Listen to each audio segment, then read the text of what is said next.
Ngayon ay pangalawang beses tayong mag-spray sa ating ampalaya. Pangalawang beses na pag-spray ng insecticide, fungicide at saka foliar.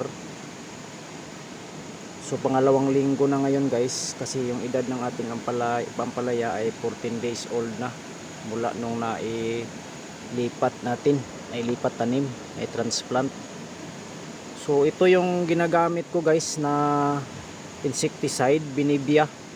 Kaso medyo may kamahalan ito guys, pero napaka-effective.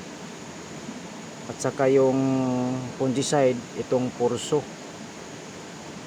At saka haluan din natin ng sticker guys, kasi palagi nang umuulan. So ang gamit po itong sticker, yung APSA yung ginamit natin na sticker.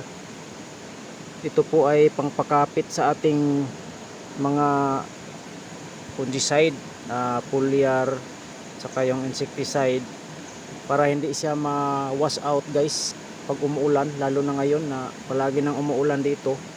So kaya haluan natin ito, no? Ito po ay sticker para hindi siya banlaw.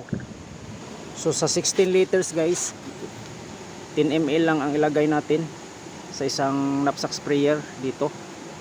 Itong Purso, yung fungicide, at saka itong Benevia, ito 30 to 40 ml per 16 liters yung i-mix natin. Ayan, ito. At saka itong Nutriplant AJ, 80 ml per 16 liters ang ilagay natin guys. At saka itong APSA, 5 ml lang to guys ang ilagay, natin i-mix dito sa 16 liters. Itong APSA, itong ating sticker. So 5 ml, kunti lang. Bago po tayo maglagay ng mga ating fungicide, insecticide at saka foliar guys, lagyan muna natin ng tubig, kunting tubig itong ating knapsack sprayer. So lagyan natin muna mga 1/4 lang. Ayan,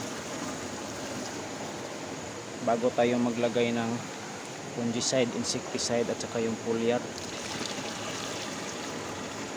Yan.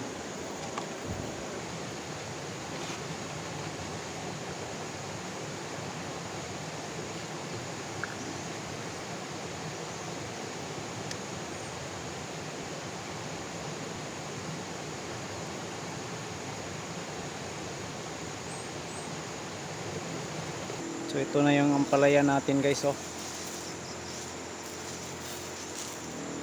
Gumapang na.